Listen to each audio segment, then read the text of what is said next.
بسم اللہ الرحمن الرحیم۔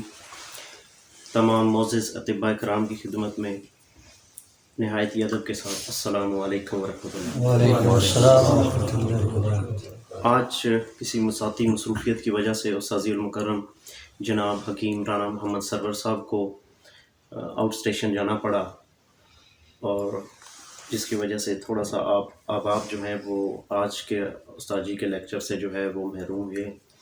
استاد جی راستے میں ہو سکتا ہے تھوڑی دیر تک جو ہے آپ تشریف لے آئیں، پہنچ جائیں، تو وہ بھی اپنے جو ہیں خطاب سے انشاءاللہ نوازیں گے۔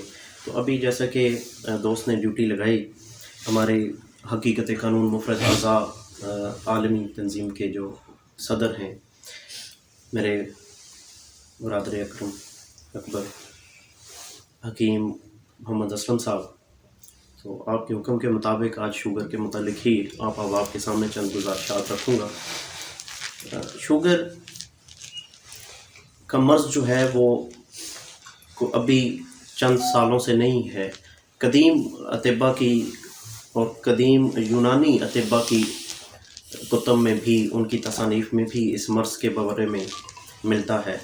جالینوس کے حوالے سے بھی آتا ہے کہ انہوں نے بھی اس پہ ریسرچ کی اور یہ لکھا کہ شکر جو ہے وہ پیشاب میں ہوتی ہے، اس حوالے سے کچھ ان کی تصانیف بھی ملتی ہے۔ اس کے بعد جو ہے قدیم عرب و فارس کے اطباء کرام نے بھی اس پہ ریسرچ کی۔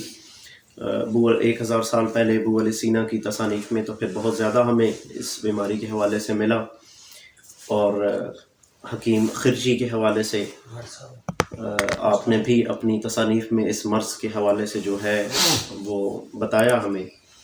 تو جب یورپ کی تحقیق آئی تو اس وقت چونکہ تھوڑا سا عالمی روابط کا دور جو ہے وہ عام ہو گیا، تو ایک پیغام دوسرے علاقے تک آسانی سے پہنچنے لگا، تو ہمیں یہ پھر پتہ چلا کہ یہ یورپ کی ہی تحقیق ہے، لیکن ایسا نہیں ہے۔ اس سے پہلے عرب کے جو حکماں تھے وہ اس پر بہت اچھے طریقے سے ریسرچ کر چکے تھے۔ اس وقت تک اسے لبلبی کی بیماری ہی قرار دیا جاتا تھا کہ یہ ایک لبلبے کی بیماری ہے۔ لبلبہ ایک جوہر بناتا ہے جو کہ لبلبے کے دم والا جو حصہ ہے، لبلبے کے 2 حصے ہیں، ایک اس کا سر، اسے ہیڈ کہا جاتا ہے، دوسرے حصے کو ٹیل کہا جاتا ہے۔ جو اس کا دوسرا حصہ ہے، ٹیل، دم ہے، اس میں آئیلیٹس آف لینگرہینز ہوتے ہیں، ایک حصہ ہے ایسا جس میں بیٹا سیلز بنتے ہیں۔ ان بیٹا سیلز کا کام جو ہے وہ انسولین کی پروڈکشن ہے، وہ انسولین بناتے ہیں۔ اس وقت تک یہی کہا جاتا تھا کہ یہ لبلبے کی بیماری ہے، لبلبے کے جوہر انسولین کی بیماری ہے۔ جب وہ انسولین جسم میں کم مقدار میں بنتا ہے تو انسولین کا کام کیا ہے وہ بیسیکلی تھوڑا سا میں سمجھا دوں پہلے۔ انسولین جو ہے وہ ایک ٹرانسپورٹر کا کام کرتی ہے جسم میں، یعنی جب انسان کوئی بھی غذا لیتا ہے، کھا رہا ہے، تو اس میں سے جتنے بھی کاربوہائیڈریٹس اخذ ہوتے ہیں، نظام کے بارے میں میرے معزز جو ہے سینئر حکیم جو ہیں ہمارے محترم حیدر زمان صاحب نے بڑی تفصیل سے بتایا۔ جو وہ اخذ ہوا اس میں سے جو کاربوہائیڈریٹس ملے باڈی کو، وہ ان دا فارم آف گلوکوز تھے، وہ نشاستے کی شکل میں تھے، گلوکوز کی شکل میں تھے۔ گلوکوز واحد ذریعہ ہے انرجی کا، جس میں انسانی اگر زندہ ہے تو اسے چلانے والی جو قوت ہے، ہر سیلز کو زندہ رہنے کے لیے جو خوراک کی ضرورت ہے، تو وہ اسی گلوکوز سے ہی اخذ ہوتی ہے۔ اگر یہ گلوکوز نہ ہو جسم میں تو جسم کے سیلز ڈیڈ ہونا شروع ہو جائیں گے۔ ہر سیل زندہ رہنے کے لیے، اپنی پروڈکشن کے لیے، اپنی بڑھوتری کے لیے اسی گلوکوز کو انرجی کے سورس کے طور پہ استعمال کرتا ہے اور اپنے تمام تر افعال جو ہے وہ سر انجام دیتا ہے۔ ہم کہہ سکتے ہیں کہ اعصاب، عضلات اور غدد جیسے کہ ہم نے بنیادی طور پہ جنہیں ہم لے کے چلتے ہیں، وہ تینوں کے لیے ہی یہ بنیادی خوراک ہے۔ جتنے بھی عضلات جسم میں کام کر رہے ہیں، جتنے بھی اعصاب جسم میں کام کر رہے ہیں، جتنے بھی غدد جسم میں کام کر رہے ہیں، انہیں کام کرنے کے دوران جتنی بھی انرجی چاہیے ہوتی ہے، جتنے بھی وہ اپنے افعال ہیں ان کے وہ سر انجام دے رہے ہیں، ان کی انجام دہی میں کے لیے انہیں جو ضرورت پڑتی ہے انرجی کی، خود زندہ رہنے کے لیے بھی اور ان افعال کو انجام دینے کے لیے بھی، وہ انرجی جو ہے وہ گلوکوز سے اخذ کرتے ہیں۔ یعنی گلوکوز کے بغیر انسان زندہ نہیں رہ سکتا۔ ٹھیک ہے جی۔ اب جو گلوکوز ہمیں مل گئی، جو ہم نے کھانا کھایا وہ نظام کے تھرو ہمیں مل گئی، وہ کچھ معدے سے اخذ ہوا، مساریکا کے ذریعے پہنچا، کچھ جو ہے چھوٹی آنت میں اس پہ مختلف ریئیکشنز ہوئے، جس میں کہ صفرا گرا، سودا گرا، اور جو بھی وہاں سے چیزیں جو گلوکوز اخذ ہوئی وہ جگر تک گئی۔ جگر نے اس پہ، جگر ایک بہت بڑا جو ہے وہ انڈسٹریل ایریا ہے جس میں بہت ساری انڈسٹریاں لگی ہوئی ہیں، بہت سارے کارخانے لگے ہوئے ہیں، وہ بہت سارے کام جو ہے وہ سر انجام دے رہا ہے۔ بیک وقت ہی اس میں بہت سارے کیمیکل ریئیکشنز چل رہے ہوتے ہیں، اور وہاں سے جو ملی ہمیں گلوکوز کی شکل میں بھی وہ کچھ پرووائڈ کرتا ہے، اور وہ جب جاتی ہے لبلبے کے پاس تو لبلبا انسولین پروڈیوس کرتا ہے اس کے مطابق جتنی اس کے پاس گلوکوز جاتی ہے، وہ انسولین جو ہے اس گلوکوز کے ساتھ جاتی ہے۔ باڈی کے جو بلڈ سرکولیٹری سسٹم ہے، خون کا جو دورانیہ ہے، کیونکہ باقی جسم میں اس کی ترسیل جو ہے وہ خون کے ذریعے ہوتی ہے اس گلوکوز کی، تو خون تک لے کے جانے کے لیے انسولین جو ہے ایک ٹرانسپورٹر کا کام کرتی ہے۔ انسولین صرف جو ہے وہ لے کے جاتی ہے گلوکوز کو، اور وہاں پہ ہر بلڈ سیل پہ دستک دیتی ہے۔ اس انسولین کی اس دستک پہ وہ دروازہ کھلتا ہے۔ ہم کہہ سکتے ہیں کہ اگر ایک تالا لگا ہوا ہے دروازے پہ، تو انسولین اس سیل کے اوپر جو لگا ہوا ہے تالا ہے اس کی چابی ہے۔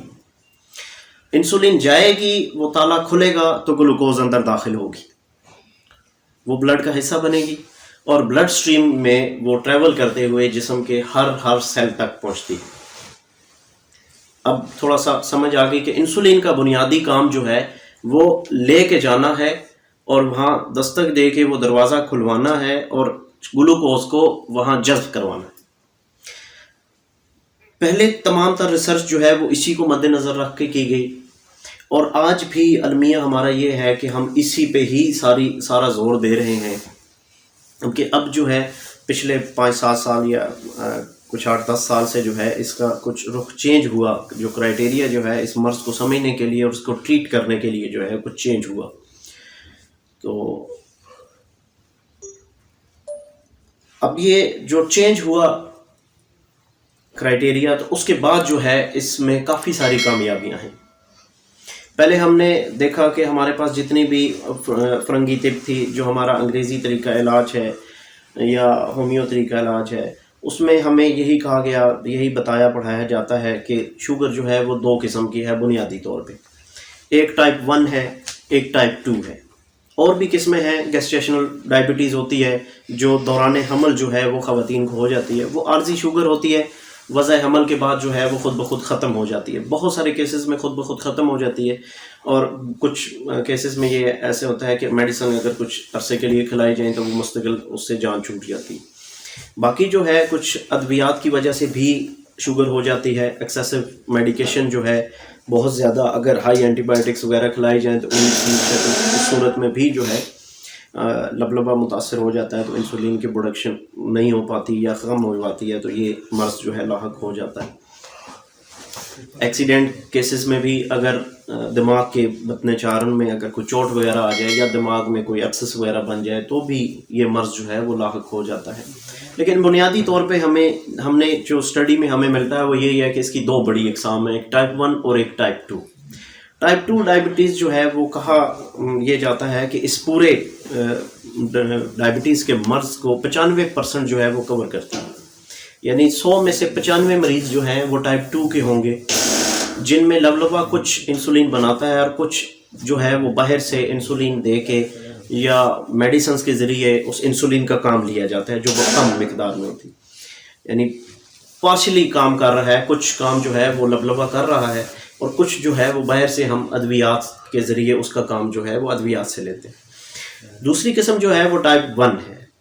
ٹائپ 1 جو ہے وہ اس میں ٹوٹلی جو ہے وہ انسولین ڈیپینڈنٹ ہوتا ہے انسان باہر سے لینے پہ، اس میں اندر انسولین جو ہے اس کی پراپر ورک نہیں کرتی، بنتی نہیں ہے، یا وہ جذب کرانے کی پوزیشن میں نہیں ہوتی، یا اس شخص کا جو اپنا امیون سسٹم ہے، آٹو امیون سسٹم ہے، وہ ریزسٹ کرتا ہے، انسولین ریزسٹنس بھی اس کو کہتے ہیں، وہ ریزسٹ کرتا ہے، وہ انسولین کو کام نہیں کرنے دیتا، انسولین موجود ہونے کے باوجود بھی باڈی ریزسٹ کرتی ہے، اسے انسولین ریزسٹنس بھی کہتے ہیں۔ انسولین ریزسٹنس اور بھی بہت ساری پھر بیماریوں کا سبب بنتی ہے۔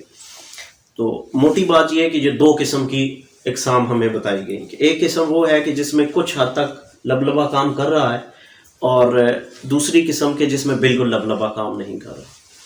لیکن 19ویں صدی میں ہم دیکھتے ہیں کہ معالج انقلاب حکیم دوست محمد صابر ملتانی رحمۃ اللہ تعالیٰ علیہ رحمۃ اللہ تعالیٰ علیہ رحمۃ اللہ تعالیٰ علیہ، آپ نے طب میں ایک نیا قانون متعارف کروایا جس کے ہم پیروکار ہیں سارے، جس پر ہم عمل پیرا ہیں۔ اور آپ حضرت نے جب اس مرض پہ تحقیق کی تو آپ نے اس کی 3 بنیادی اقسام جو ہیں وہ بیان کی۔ 3 بنیادی اقسام میں اس مرض کو آپ نے تقسیم کیا: اعصابی، عضلاتی اور گردی۔ اعصابی شوگر آپ نے کہا کہ اور عضلاتی شوگر اور گردی شوگر۔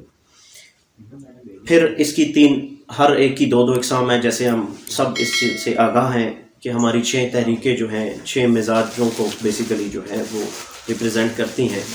تو شوگر بھی جو ہے وہ 6 کی 6 تحریکوں میں ہی پائی جاتی ہے۔ تو ہم کہہ سکتے ہیں کہ شوگر کی اب کل اقسام جو ہیں وہ 6 ہیں۔ شوگر انسان کے جسم میں 6 اقسام کی پائی جاتی ہے۔ اگر ہم اسے 6 اقسام میں تقسیم کریں گے اور مزاج کے مطابق ہی اس کو سمجھیں گے اور اسی کے مطابق ٹریٹ کریں گے تو پھر جو ہے ہم مریض کی مرض سے جان چھڑا سکتے ہیں۔ ادروائز وقتی افاقہ تو ملے گا لیکن کما کہو اس کی جان نہیں چھڑائی جا سکتی۔ جیسا کہ ہماری کچھ دوا فروش کمپنیاں بھی ہیں، وہ بھی ان کا بھی طرز عمل جو ہے اب کچھ اس طرح کا ہے کہ انہوں نے بھی ادویات بنا لی ہیں، یہ شوگر کے لیے دوائی ہے، یہ شوگر کے لیے دوائی ہے، یہ شوگر، بھائی کون سی شوگر کی دوائی ہے؟ تو یہ تو ایلوپیتھک والے آلریڈی یہی کر رہے ہیں کہ یہ شوگر ہے جی، جو شوگر کے لیے یہی دوائی ہے۔ اب میرا ایک اپنا مزاج ہے، میرے ساتھ بیٹھے ہوئے دوست کا ایک اپنا مزاج ہے، تیسرے کا ایک اپنا مزاج ہے، چوتھے کا ایک اپنا مزاج ہے۔ جب اس کا مزاج الگ ہے، اور جیسے حضرت کی تحقیق آپ نے ہمارے سامنے رکھی کہ وہ ہر مزاج میں پائی جاتی ہے، تو پھر مزاج کے مطابق ہی اس کی تشخیص ہونی چاہیے اور مزاج کے مطابق ہی اس کا علاج ہونا چاہیے۔ اگر ہم مزاج سے ہٹ جاتے ہیں، جیسا کہ مزاج کو قدیم ہمارے جو پرانے اطباء ہیں، جو یونانی کے اطباء ہیں، جو اب بھی پریکٹس کر رہے ہیں، وہ ان کے نسخہ جات میں بھی مزاج کو کوئی اتنی خاص اہمیت نہیں دی جاتی، اور اسی کو بیس بنا کے تو آج ہماری دوا ساز کمپنیاں جو ہیں وہ بھی مختلف قسم کے امراض کے لیے اب دوائیاں بنا رہے ہیں۔ یہ کھانسی کا شربت ہے، یہ فلانی معجون ہے، یہ فلانا ہے، وہ ایک ہی جو ہے وہ ہر شخص کے لیے ہے۔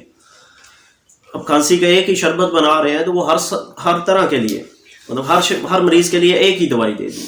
لیکن ہم چونکہ حضرت صاحب کے جیسے قانون کو ہم فالو کر رہے ہیں، قانون مفرد اعضاء کو، قانون فطرت ہے، تو اس کے مطابق جو ہے حضرت نے تو سختی سے منع کیا ہے کہ کوئی بھی ہے ایک دوا جو ہے وہ ہر مریض کے لیے نہیں ہوتی۔ جب تک مرض کا تعین تو ہم تب کریں گے جب ہم نے اس کو اس کے مزاج کے مطابق اس کی کیٹیگرائزیشن کرنی۔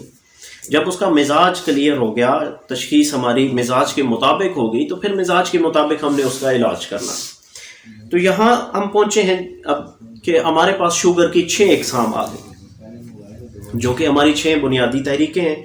تو اس میں فطرت کے مطابق جب ہم علاج معالجہ کرتے ہیں تو ہمیں الحمدللہ کامیابیاں بھی نصیب ہوئیں، جو میں نے پچھلے دنوں اپنے فیس بک پیج پہ بھی کچھ ڈالی، کچھ اپنے اطباء کرام کی جو ہے وہ نظر بھی کی، صرف اس حوالے سے کہ کچھ تو لوگوں کے اذہان میں تھا کہ یہ جناب استاذی المکرم حکیم رانا محمد سرور صاحب کا جو دیا گیا قانون ہے اس کے کچھ ابہام تھے لوگوں کے، کچھ انہیں شکوک و شبہات تھے کہ یہ کیسے کام کرتی ہے۔ کچھ ہمارے اطباء کرام ڈر رہے تھے کیونکہ نئے نئے تھے، وہ سمجھنے میں تھوڑی انہیں مشکل پیش آ رہی تھی کہ ہم نے تو 20 سال سے جو ہے وہ 1 کا علاج 2 سے کیا ہے، ہم نے تو 4 کا علاج 5 سے کیا ہے، تو ایسے کریں گے تو مریض تو مر جائے گا۔ اب 20 سال سے کیونکہ وہ کر رہے تھے، کوئی 15 سال سے کر رہے تھے، ان کے لیے ایک نئی چیز کو اختیار کرنا، اڈاپٹ کرنا اور آزمانا چلانا جو ہے وہ مشکل پیش آ رہی تھی۔ تو اس سلسلے میں بھی کچھ جو مجھے بڑی کامیابیاں ملیں وہ میں نے جب آپ کے سامنے رکھی اور آپ نے دیکھا کہ ہم نے کسی قسم کا کوئی بخل سے کام نہیں لیا، کوئی چیز چھپائی نہیں، استاذی المکرم کا بھی یہی وتیرہ ہے، آپ کی بھی یہی روش ہے کہ آپ جو ہے وہ ہر چیز جو ہے بالکل جو آپ پہ اللہ نے کرم کیا، جو آپ کو سمجھ آئی، جو اللہ نے آپ کو عطا کیا، وہ آپ نے بڑی فراخ دلی سے جو ہے وہ اطباء کرام کے سامنے جو ہے وہ پیش کیا تاکہ اس سے استفادہ کر کے مخلوق خدا کی خدمت کی جا سکے۔ تو وہ میں نے تحریکیں بھی ساتھ لکھی، اور جو میرے نسخہ جات تھے وہ میں نے نسخے بھی جو ہے وہ اپلوڈ کیے، تو اس میں تحریک بھی لکھی اور اس کا علاج بھی لکھا، اور مرض بھی وہ لیا کہ جس سے تمام پیتھیزی لا علاج قرار دے چکی۔ اللہ نزلہ زکام کی بات نہیں کی، وہ کہہ سکتے ہیں کہ یار ساتھ شاید کوئی قہوہ لے لیا ہو، شاید یہ ہو گیا ہو، شاید ویسے ہی بخار تو 2 دن بعد اتر جاتا ہے، یار ہو سکتا ہے خود ہی اتر گیا ہو، ایسی بات نہیں ہے۔ مرض بھی وہ لیا کہ جس سے ناقابل علاج قرار دیا جا چکا ہے، اور یہ کہا جاتا ہے کہ آپ کو لیو ود ڈائبٹیز کے نام سے اب تو ایک سلوگن بن گئے ہیں کہ آپ کو ساری زندگی جو ہے اس مرض کے ساتھ رہنا ہے، تو اس سے دوستی کر لیں تو یہ آپ کو نقصان نہیں پہنچائے گی۔ اس طرح کے جو ہے ہمارے میڈیا پہ بھی اس جو ہیں اس طرح کے آتے ہیں، ٹھیک ہے جی، اور بڑے بڑے ہمارے اینکرز اور بڑے بڑے ایکٹرز جو ہیں، وسیم اکرم جیسے لوگ بھی کہتے ہیں کہ جی اب میں ابھی بھی ینگ ہوں شوگر کے ساتھ، مجھے تو 20 سال سے 30 سال سے 50 سال سے شوگر ہے۔ تو شوگر کے ساتھ زندہ رہنا ہے، یہ ہمیں ایک جو ہے وہ باور کرا دیا گیا ہے کہ یہ مرض ختم ہونے والا نہیں ہے۔ الحمدللہ ہم نے اس مرض کو ٹچ کیا، استاد جی کے بتائے ہوئے قانون کو اپلائی کیا، اور بہت اچھی کامیابیاں ملی۔ 3 مہینے میں 4 مہینے میں لوگ HbA1c ہمارے پاس ادویات اور انسولین کے ساتھ، جن کی HbA1c ادویات اور انسولین کے استعمال کے دوران جن کی HbA1c 11 12 13 پہ تھی، وہ انسولین چھوڑ دینے کے بعد اور تمام ایلوپیتھک ادویات چھوڑ دینے کے بعد جو ہے الحمدللہ ثم الحمدللہ اپنی ہماری جو قانون مفرد اعضاء کی ادویات ہیں ان پہ آئے، اور ان ادویات سے الحمدللہ اب وہ کسی کی 5 پہ ہے، کسی 5.5 پہ ہے، کوئی 6 پہ ہے، کوئی 7 پہ ہے، علاج چل رہا ہے ان کا الحمدللہ، اور وہ بہت بہتر ہیں، ماشاءاللہ، جن کے بہت سارے اور اس مرض کی وجہ سے جو معاملات تھے، جو اور علامات تھیں۔ بنیادی طور پہ مرض تو جسم میں ایک وقت میں ایک ہی ہوتا ہے، جیسے کہ حضرت نے ہمیں بتایا اپنی کتب میں۔ تو جب اس ایک علامت کا ہم نے علاج کیا تو اس سے متعلقہ جتنی علامات تھی وہ الحمدللہ خود بخود بہتر ہونا شروع ہو گئی۔ تو وہ بھی آپ کی خدمت میں پیش کی، وہ بھی آپ نے دیکھا۔ وہ صرف مقصد یہ تھا کہ ایک تو استاد جی کے یہ دیے ہوئے قانون، جو کہ قانون مفرد اعضاء ہی تھا اصل میں، جو صابر صاحب کا، جسے سنوارا نکھارا یا احسن انداز میں استاذی المکرم نے اسے پیش کیا، سمجھا۔ اسی قانون کو ہم اس طرح نہیں سمجھ پا رہے تھے کہ حضرت صابر ملتانی رحمۃ اللہ علیہ کیا سمجھانا چاہ رہے ہیں، تو وہ اللہ نے کرم کیا، فضل کیا، استاد جی پر وہ نقطہ وہ عقدہ کھلا، اور آپ نے بڑے خوبصورت پیرائے میں بڑے آسان طریقے سے اور بڑے آسان طریقے سے ہمیں وہ جب سمجھایا، اور ہم نے جب اسے امپلیمنٹ کیا پریکٹیکلی، تو اس کے رزلٹس جب آئے تو وہ اب آپ کے سامنے شیئر کیے۔ نیت اور مقصد صرف یہ تھا کہ اس سے مزید ہم روشنی لے کے تو آگے چل سکیں، تاکہ مخلوق خدا کی بہتر طریقے سے خدمت کی جا سکے۔ اب آتے ہیں جی، جو حضرت نے ہمیں تقسیم کر کے بتایا شوگر کے حوالے سے، اعصابی شوگر کو ہم پہلے تھوڑا سا ڈسکس کر لیتے ہیں۔ اعصابی شوگر جو ہے وہ بہت زیادہ جو ہے سب سے زیادہ دیکھی جانے والی شوگر میں اعصابی شوگر کے مریض میں نے جو دیکھے ہیں وہ سب سے زیادہ دیکھے ہیں۔ عضلاتی شوگر بہت کم آ رہی ہے، اور عمودی شوگر کے مریض بھی کافی زیادہ ہیں، لیکن اعصابی شوگر جو ہے وہ سب سے زیادہ دیکھنے میں آ رہی ہے۔ اعصابی شوگر بیسیکلی جیسے آپ کو پتہ ہے کہ اعصابی تحریک ہے، تو تری سردی کی تحریک ہے، تو اس میں جتنے بھی ہمارے مریض آ رہے ہیں ان میں جو باقی اعصابی علامات ہیں وہ سب سے زیادہ آتی ہیں، اور اس کی بنیادی جو وجوہات ہیں ان میں بہت زیادہ آج کل ہمارا جو سوسائٹی میں ٹینشن اور ڈپریشن کا شکار لوگ ہیں وہ سب سے زیادہ اس مرض میں جلدی ہمیں پھنستے ہوئے ملے۔ پھر ہم نے یہ دیکھا کہ بہت زیادہ جو ہے وہ فزیکل ایکٹیویٹی نہ ہونے کی وجہ سے جن لوگوں میں کام کاج، جن کا آفس ورک ہے، سٹنگ والا کام ہے، تو اس وجہ سے کھانا پینا جو ہے وہ پراپر جو ہے وہ ہضم نہیں ہوتا، جس کی وجہ سے انہیں اس مرض میں وہ جلدی جو ہے وہ مبتلا ہو رہے ہیں. بہت زیادہ دماغی کام کرنے والے اکاؤنٹس وغیرہ ہینڈلنگ کے لوگ جو ہیں، آفس ورک والے، بہت زیادہ بزنس مین یا پروفیسر صاحبان جن کا مینٹل ورک بہت زیادہ ہے ان کی فزیکل ایکٹیویٹی کی نسبت، جسمانی کام نہیں ہے، صرف ان کا دماغی کام جن لوگوں کا زیادہ ہے، ان میں بھی یہ اعصابی شوگر جو ہے وہ زیادہ دیکھنے میں آئی. اعصابی شوگر غذا کے حوالے سے بہت زیادہ جو کولڈ ڈرنکس وغیرہ چل رہی ہیں، بہت زیادہ ٹھنڈے مشروبات پینے کے جو شوقین ہیں لوگ، ان میں بھی اس کے چانسز جو ہیں وہ زیادہ ہو جاتے ہیں. جو علامات میں ہے اعصابی شوگر کی، جیسے اعصابی کی عام علامات ہوتی ہیں اسی طرح اس میں بھی مریض خوف زدہ ہوتا ہے، مریض لاغر بہت زیادہ ہوتا ہے، نکاہت اور کمزوری بہت زیادہ محسوس کرتا ہے. شوگر کے مرض میں بھی جو اعصابی شوگر میں ہے اسپیشلی، اور پیشاب بار بار مقدار میں بہت زیادہ ہوتا ہے، اور پیشاب میں کوئی تکلیف نہیں ہوتی. اعصابی شوگر کا پیشاب جو بہت زیادہ بھی آئے، بار بار بھی آئے، ہر دفعہ مقدار میں بھی زیادہ ہو تو تکلیف نہیں ہوتی. جیسے عضلاتی شوگر کے مریض کو جو ہے وہ پیشاب تھوڑا تھوڑا آتا ہے، بار بار آتا ہے، تکلیف کے ساتھ آتا ہے، جلن بھی اکثر رہتی ہے. غدی شوگر والے کو جو ہے پیشاب تھوڑا آتا ہے، پیلا آتا ہے. تو اس کے یہ چند موٹی موٹی علامات کے حوالے سے شوگر کی. تو پہلا جو ہمارا جو طریقہ علاج چل رہا تھا، جتنے ہمارے نسخہ جات ہیں وہ بھی صرف اس چیز کو مد نظر رکھ کے بنائے گئے ہیں کہ خون میں جو شکر ہے، خون میں جو گلوکوز لیول ہے اسے کم کر دیا جائے. جب خون میں ہم گلوکوز لیول اگر کم کرتے ہیں، اور ہمیں وہی گلوکومیٹر اور لیب ٹیسٹ ہمیں بتاتی ہے کہ اس کے بلڈ میں اس وقت گلوکوز کم ہو گیا جی، تو ہم سمجھتے ہیں کہ مریض ٹھیک ہو. اس کا علاج کیا جاتا ہے ہفتہ، 10 دن، مہینہ، 2 مہینے. لیکن وہ کوئی بھی نسخے، جیسے ہم نسخہ جات کی طرف آتے ہیں تو لکھا ہوتا ہے کہ یہ 21 دن کرایا، یہ 3 ہفتے، 6 ہفتے، 3 مہینے تک کھلایا. وہ خون والی شکر جو ہے وہ کم ہو جاتی ہے. مریض جب دوائی چھوڑتا ہے، ہفتے بعد، 10 دن بعد، مہینے بعد، وہ دوبارہ اسے تکلیف، جب وہی علامات آتی ہیں دوبارہ جب وہ چیک کرواتا ہے تو اس کی شوگر وہیں پہ ہوتی ہے. اس کا بنیادی سبب یہ ہے کہ جسم میں، سمجھنا ہم نے آج یہ ہے کہ جسم میں گلوکوز جو ہے اس کے سٹوریج کہاں کہاں پر ہیں.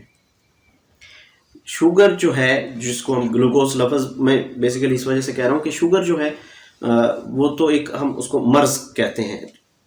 ڈائبٹیز ہم کہتے ہیں ایکسیسو یورینیشن کو، یورین کا بڑھ جانا، بار بار آنا. اور شوگر ہم کہتے ہیں گلوکوز لیول کا ایک حد سے بڑھ جانا. جیسے بلڈ پریشر ہی ہوتا ہے، لیکن ہم کہتے ہیں جی فلانا بی پی کا مریض ہے. بی پی کا مریض مطلب کہ اس کا بلڈ پریشر ہائی رہتا ہے، نارمل سے زیادہ ہوتا ہے. اسی طرح ہم شوگر ہم اسے کہتے ہیں شوگر موجود ہوتی ہے. شوگر کا مطلب یہ نہیں ہے کہ شوگر کوئی مرض ہے. شوگر کا مطلب ہے جسم انسانی میں گلوکوز کا موجود ہو. جب وہ گلوکوز لیول ایک حد سے بڑھ جاتا ہے تو ہم اسے شوگر کی ایک کہتے ہیں کہ یہ ایک علامت ہے. ٹھیک ہے جی. بیسیکلی شوگر کوئی مرض نہیں ہے، یہ ایک علامت ہے کسی اور مرض کی. مرض کہاں پر ہے وہ میں اس طرف پھر ابھی آتا ہوں تھوڑی دیر میں. شوگر جو ہے وہ علامت ہے، یہ ذہن میں رکھیں. اس کو یاد رکھنا ہے کہ شوگر ایک علامت ہے، مرض نہیں ہے. مرض کچھ اور ہے. ہم نے مرض کا ٹریٹ کرنا ہے تو یہ لیول اپنے اس لیول میں آ جائے گا. اسے ہم لیول میں لا سکتے ہیں. اس کا اپنے حد اعتدال میں رہنا. جیسے فاسٹنگ اور رینڈم آپ نے لفظ سنا ہے جی، خالی پیٹ چیک کروائیں شوگر تو 100 سے 110 تک، 120 تک ہونی چاہیے، 90 سے 120 تک ہونی چاہیے، 126 تک ہوتی ہے تو یہ نارمل ہے خالی پیٹ. اگر اس سے زیادہ ہے تو یہ پھر آپ جو ہے اس علامت کی طرف جا رہے ہیں کہ آپ کی شوگر جو ہے وہ بڑھ رہی ہے. کھانے کے بعد اگر کروائیں، کھانے کے 2 گھنٹے بعد والی شوگر جو ہے 126 سے لے کے 170 180 تک بھی نارمل کہی جاتی ہے. اگر اس سے بڑھ جاتی ہے تو پھر آپ کو ٹریٹمنٹ کی ضرورت ہے.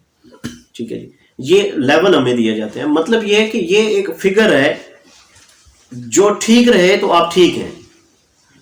اگر وہ اس کی لمٹس ہے، جو اس کا بارڈر لائن ہے، اگر اس کو کراس کر جاتی ہے تو وہ پھر ایک علامت ہے کہ یہ کراس کر گئی ہے. جب نارمل ہے تو تب بھی وہ جسم میں موجود ہے. ایک شخص کی 120 شوگر ہے تو ہم اس کو کیا کہیں گے کہ شوگر ہونا کوئی بیماری نہیں ہے. 120 والے کو اگر شوگر نہیں ہے، وہ بیمار نہیں ہے، ہم اسے بیماری نہیں کہہ سکتے اس لیول کو. تو 50 والے کو بھی نہیں کہہ سکتے, 250 والے کو بھی نہیں کہہ سکتے, 400 والے کو بھی نہیں کہہ سکتے. ہم یہ کہہ سکتے ہیں کہ وہ نارمل لیول سے زیادہ اس کا ایک لیول ہے. اگر ہم اس لیول کو اس کی لمٹس میں لے آتے ہیں تو دین ٹھیک ہے. شوگر کا تو نہیں ہم نے خاتمہ کرنا نا. بالکل. یہ کہا جاتا ہے کہ شوگر کا ختم ہو گئی تو یہ ہو گیا, نہیں, ہم نے اس کو نارمل لمٹس میں لانا ہے. نارمل لمٹس میں لے آئے مرض ٹھیک ہے. اب ہوا کیا کہ ہم نے یہ نہیں دیکھا یا ٹریٹمنٹ کرتے ہوئے یہ نہیں ہم نے کیا کہ ہم نے اس کے سٹوریج پہ غور کیا. ہم نے صرف گلوکوز لیول کو, کیونکہ وہی چیک ہو رہا ہے گلوکو میٹر میں, وہی مریض کو ہم دکھا رہے ہیں اور مریض وہیں پہ مطمئن ہو رہا ہے کہ اب میری تو شوگر جی ٹھیک ہو گئی ہے. کیوں جی, پہلے 250 سی اب 150 ہو گئی ہے تو اس کا مطلب ہے کہ میں بہتر ہوں. لیکن 2 دن علاج معالجہ چھوڑنے کے بعد وہ پھر وہیں پہ ہے. وجہ یہ ہے کہ جو شوگر جو بلڈ میں چل رہی ہے یہ اس کی ایک سٹوریج ہے. جیسے میں نے کہا کہ ہر سیل تک شوگر تو موجود ہے, جا رہی ہے, اسی طرح اس کے مختلف جسم میں سٹوریج ہے. یہ ایک سٹوریج ہے جو بلڈ سرکولیشن میں شوگر چل رہی ہے. پینکریاس میں لبلبا جو ہے وہ بھی شوگر کا ایک سٹوریج ہے. لبلبا اپنے اندر بھی شوگر کو سٹور کرتا ہے, اپنے اندر موجود رکھتا ہے. یہ شوگر کب استعمال ہوتی ہے؟ جب ہم کھا نہیں رہے, جب ہم نے کھایا پیا وہ ہضم ہو کے چلا گیا, اس کے بعد جو ہے وہ بلڈ میں سیلز کو, باڈی کو ضرورت پڑتی ہے اور وہ جب بلڈ سے ڈیمانڈ کرتے ہیں کہ اب ہمیں چاہیے. جیسے ہم نے رات کو 8 بجے کھانا کھا لیا, جب 8 بجے کھانا کھا لیا تو اگلے 3 سے 4 گھنٹے میں, 5 گھنٹے میں, مطلب رات کو 12-1 بجے تک جو ہے وہ جتنا ہمارا کھانا تھا وہ ہضم ہو کے اس میں سے جتنی شوگر نکلنی تھی گلوکوز وہ جسم کو مل گئی. اب 1 بجے کے بعد تو ہم کچھ نہیں کھا رہے, انسان تو سویا ہوا ہے. اس سونے کی پوزیشن میں جو ہے جب وہ پھر سیلز ڈیمانڈ کرتے ہیں کہ بھائی ہمیں تو نیوٹریشن چاہیے, کیونکہ خودکار نظام ہے, دل بھی چل رہا ہے, سانس بھی چل رہی ہے, ہر سیل جو ہے وہ کام کر رہا ہے. اس وقت جب اسے ضرورت پڑتی ہے تو انسان تو سویا ہوا ہے, دماغ اسے نہیں جگا رہا. دماغ آرڈر کر رہا ہے پینکریاس کو, لبلبے کو, کہ بھائی جو سٹور کی ہوئی ہے اب اسے ضرورت ہے تو وہ دے دو. وہ اس کو دوبارہ ریلیز کرتا ہے وہاں سے اور بلڈ میں ڈال دیتا ہے. بلڈ کے ذریعے وہ پھر جسم تک جاتی ہے, جہاں جہاں سیلز کو ضرورت ہوتی ہے زندہ رہنے کے لیے, اپنے باقی افعال کو سر انجام دینے کے لیے, تو وہ استعمال کر لیتے ہیں. جب یہ بھی کم ہو پڑ جائے, مطلب ختم ہو جائے, اس کے بعد بھی انسان کو ضرورت پڑے اور ابھی اس نے کھایا نہیں ہے, اس کا کھانے کا ٹائم ہی نہیں ہوا, اٹھے گا تو صبح نو, تو پھر اس کے بعد جو ہے وہ جگر بھی اپنے پاس, جب یہ اس پروسیس میں جگر اپنے پاس بھی سٹور رکھتا ہے. ایک سٹوریج جگر میں بھی ہے شوگر کا. شوگر اس کو کنورٹ کرتا ہے گلائکوجن کی شکل میں, اور گلائکوجن کی شکل میں جو شوگر ہے وہ اپنے پاس سٹور کر لیتا ہے. یہ سٹوریج تب استعمال ہوتا ہے جب لبلبے والا سٹور ختم ہو جائے, اس کے بعد اس کی باری آتی ہے. پھر جسم جب ڈیمانڈ کرتا ہے تو یہاں سے جگر والی جو ہے وہ گلائکوجن کی جو شکل میں ہے وہ جگر دوبارہ اس کو کنورٹ کرتا ہے گلوکوز کی فارم میں, اور پھر اس کو بلڈ سٹریم میں ڈالتا ہے. یہ جگر والا عموماً زیادہ استعمال ہوتا ہے جب رننگ میں انسان کو زیادہ ضرورت ہے, لڑائی ہوگی, بھاگنا پڑ گیا, سیڑھیاں چڑھنی پڑ گئیں, مزدور کو زیادہ کام کرنا پڑ گیا, جو عضلات ہیں انہوں نے, مسلز نے زیادہ ایکٹیویٹی کی تو انہیں زیادہ نیوٹریشن کی ضرورت جب پڑی تھی, تو اس وقت کیا ہوتا ہے کہ یکدم کہیں سے باہر سے تو نہیں آنی ہوتی. یا بندے کی لڑائی ہو گئی ہے, یا بندے کے پیچھے کوئی سانپ لگ گیا ہے, اس کو بھاگنا پڑ گیا فوراً, تو اسے تو انرجی کی ضرورت ہے زیادہ. اور انرجی کے لیے جو بلڈ سٹریم میں چل رہی ہوتی ہے وہ تو ایک نارمل اس کے لیے چل رہی ہوتی ہے, ہنگامی حالات کے لیے یا ایمرجنسی کی کنڈیشن کے لیے وہ نہیں ہوتی.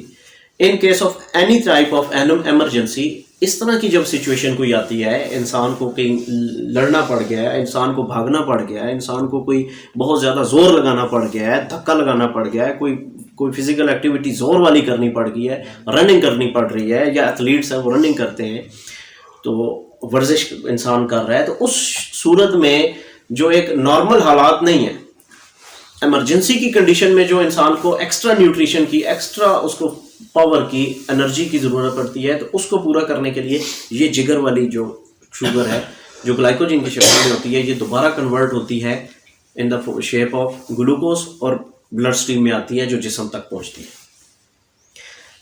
یہ 2 سٹوریج ہیں جو کہ لمیٹڈ سٹوریج ہیں, کیونکہ ان کا ایک مخصوص جو ہے وہ سائز ہے، یعنی یہ کمرہ ہے جس میں ہم بیٹھے ہوئے ہیں، تو اس کی 10x12 کا ہے، 10x15 کا ہے، 12x18 کا ہے، تو اس میں لمیٹڈ چیزیں آ سکتی ہیں، ٹھیک ہے، کیونکہ اس کے اوپر بھی چھت ہے، سائڈوں پہ بھی دیواریں ہیں، تو اس میں جو ہے جب ہم اس کو بھرنا چاہیں تو اس میں اتنا ہی آ سکتا ہے، اس کے زمین سے لے کے اس کے چھت تک اور اس کی سائڈ والی دیواروں تک. تو جب یہ بھر جائے گا تو اس میں ایکسٹرا کی گنجائش نہیں رہتی، یہ کیونکہ یہ اس کی ایک باؤنڈری ہے. تو اس کا جو سائز کی وجہ سے، کیونکہ اس کا سائز لمیٹڈ ہے تو اس کا سٹوریج بھی لمیٹڈ ہے. یہ دونوں جو ہیں لیور اور پینکریاس، لبلبا اور جگر آپ کا، یہ لمیٹڈ سٹوریج ہے، انہیں ہم کہیں گے لمیٹڈ سٹوریج ہے. اس کے علاوہ جو انسان کھا پی رہا ہے بہت زیادہ، تو اس سے بعض دفعہ اس سے بھی زیادہ گلوکوز جو ہے وہ جسم بنا لیتا ہے، جو خون میں ڈالنے کے بعد، لبلبے میں رکھنے کے بعد اور اس کے بعد جگر میں سٹور ہونے کے بعد بھی بچ جاتی ہے. اسے جگر کنورٹ کرتا ہے فیٹ کی شکل میں. پہلے میں نے بتایا کہ لیور جو ہے یہ ایک بہت بڑا انڈسٹریل سٹیٹ ہے، کہہ سکتے ہیں کہ یہ ایک بہت بڑا انڈسٹریل ایریا ہے. اس میں جگہ جگہ بھٹیاں لگی ہوئی ہیں، بڑے بڑے کارخانے لگے ہوئے ہیں، بڑی بڑی ملیں چل رہی ہیں جس میں بہت سارے پروسیس ہو رہے ہیں، بہت سی چیزیں بن رہی ہوتی. تو وہاں جو ایکسٹرا اب گلوکوز آ گئی اس کو وہ کنورٹ کرتا ہے فیٹ کی شکل میں، اور پھر وہ اس کو پھیلانا شروع کر دیتا ہے جسم میں، جہاں جہاں اس کو جگہ ملتی ہے وہاں سٹور کرنا شروع کر دیتا ہے. سب سے زیادہ وہ فیٹ کی شکل میں جمع ہوتی ہے پیٹ میں. عموماً آپ نے دیکھا ہوگا کہ جتنے بھی موٹاپے کا شکار ہوتے ہیں لوگ، انہیں جلدی شوگر ہو جاتی ہے. کیوں شوگر ہو جاتی ہے؟ وہ شوگر ہوتی ہے پہلے سے، پھر وہ انہیں ایک علامت کے طور پہ سامنے ظاہر ہوتی ہے، وہ ایکسٹرا ان کے جسم میں سٹور ہو جاتی ہے فیٹ کی شکل میں، اور وہ فیٹ جو ہے وہ جگہ جگہ جو ہے وہ بھرنا شروع ہو گئی. یہ جو ان لمیٹڈ سٹوریج ہے اس کی کوئی حد نہیں ہے. جتنا انسان کھاتا جائے گا، جتنی ایکسٹرا گلوکوز اس کے جسم میں جاتی رہے گی، اتنی ہی جگر جو ہے اس کو کنورٹ کر کے فیٹ کی شکل میں تو سٹور کرتا جائے گا. اب یہ سٹوریج جہاں جہاں ہوتے ہیں وہاں وہاں اس کا سٹور ہونے کا ہی بھی اپنا ایک نقصان. ایک تو یہ ہے کہ جسم میں گلوکوز لیول بڑھ گیا، بڑا ہی رہے گا. جتنا بھی ہم کوئی نسخہ استعمال کروائیں گے مریض کو، کوئی بھی ہم دوائی دیں گے، انسولین دیں گے، کوئی بھی ٹیبلٹ فارم میں اس کو دیں گے، اور وہ خون سے جب کچھ دیر کے لیے جو ہے وہ شوگر لیول کم ہو جائے گا، ہمیں کم نظر آئے گا، تو ہوگا کیا کہ 2 دن دوائی نہ کھانے کے بعد یہ سٹوریج اتنا زیادہ ہو چکا ہے کہ یہ دوبارہ کنورٹ ہو کے تو وہاں جانا شروع ہو جائے گی. جب وہاں کمی ہوگی گلوکوز کی تو وہ لبلبے سے جائے گی، جب وہ پھر ہم اور کم کر دیں گے تو وہ لیور والی چلی جائے گی، جب ہم اور کم کرتے ہیں تو یہ ان لمیٹڈ سٹوریج ہے، اس کی تو حد ہی کوئی نہیں ہے نا. صحیح. تو نسخہ ہم کتنے دن کھلائیں گے؟ نسخے اسی وجہ سے سارے کے سارے نسخے عارضی طور پہ کام کرتے ہیں، وقتی افاقہ دیتے ہیں، اور کچھ عرصے کے بعد مریض یہی کمپلین کرتے ہیں کہ جی ہم نے جب دوائی چھوڑی تو پھر ہمیں شوگر ہو گئی. حالانکہ شوگر تو پہلے سے تھی. شوگر تو موجود تھی، ہم نے تو اس کو جسم سے نکالنا تھا، صحیح. ہم نکال نہیں سکے.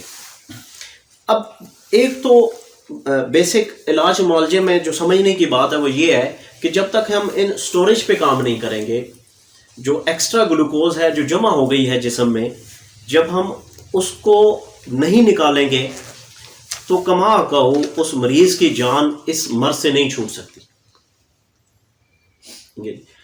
ان سٹوریج پہ کام کرنے کی ضرورت ہے کہ انہیں کیسے نکالا جائے. انہیں کیسے نکالا جائے اس کے لیے الگ سے رکھیں گے، لمبا ایک موضوع ہے، انشاءاللہ پھر کسی نشست میں جو ہے وہ سمجھائیں گے. اس کے لیے ایک ہی چیز کو نکال رہے ہیں، وہی اوپر سے ڈال بھی رہے ہیں، تو کیسے کام ہوگی؟ تو اس کو سمجھنے کے لیے تھوڑا سا بنیادی ایک پیچھے ہم ایک نقطے کی طرف تھوڑا سا واپس جائیں گے، اس کے بعد ہم اس کے حل کی طرف آتے ہیں کہ ہم اس کو کیسے نکالیں گے.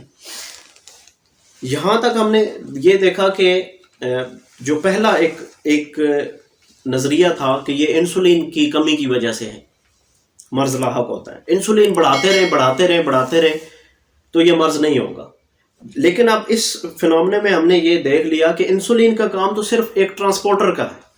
اسے جتنی ہم گلوکوز دے رہے ہیں وہ بس لاد کے لے کے جا رہے ہیں اور وہاں پہ چھوڑنا ہے، اس کا کام ہے. اس کا کام تو ایک گاڑی کا ہے، ایک چھکڑے کا ہے، جس میں ہم نے وہ سامان لاد دیا ہے اور اس کو ایک جگہ مخصوص ہے، اس کو پتہ ہے کہ میں نے وہاں پہ اس کو ڈراپ کرنا ہے، یہاں سے اس نے پک کیا ہے، وہاں پہ اس نے ڈراپ کر دیا ہے، وہ پک اینڈ ڈراپ اس کا تو کام ہے.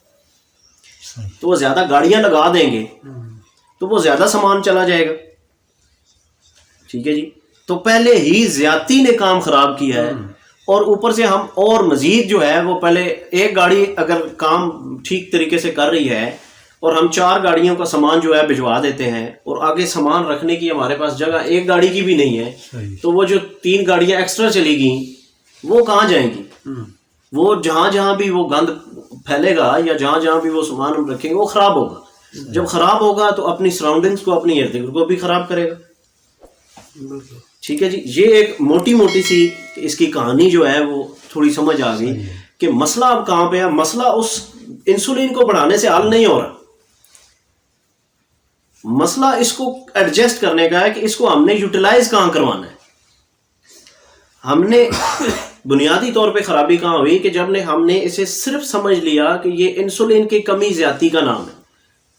شوگر انسولین کے کم زیادہ ہونے سے نہیں اس کو کوئی فرق پڑنے والا.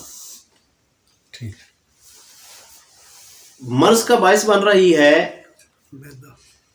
گلوکوز. گلوکوز کا انٹیک جو ہے وہ ہے آپ کے نظام انہضام کے ساتھ.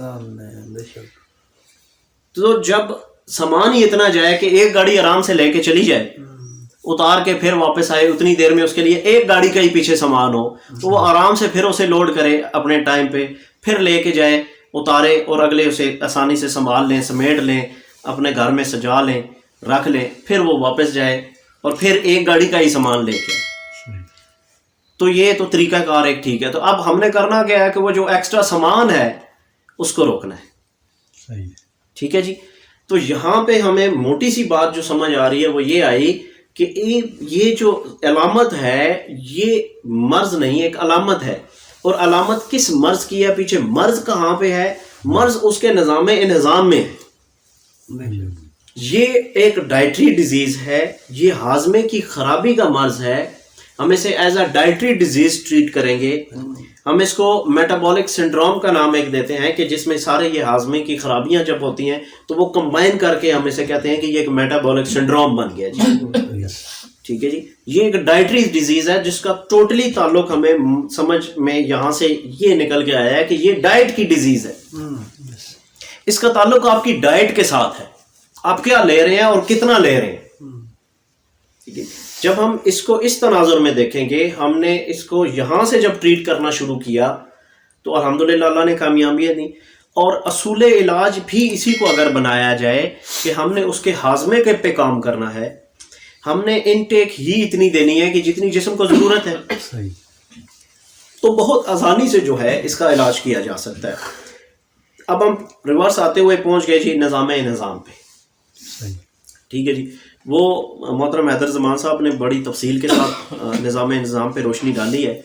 تو وہاں جو کام ہم نے کرنا ہے وہ صرف یہ دیکھنا ہے کہ گلوکوز جو ہے وہ کن کن چیزوں میں کتنی ہے اور اس کو کتنی ہم نے دینی ہے، کتنی مقدار میں دینی ہے اس کے شوگر لیول کے حساب سے.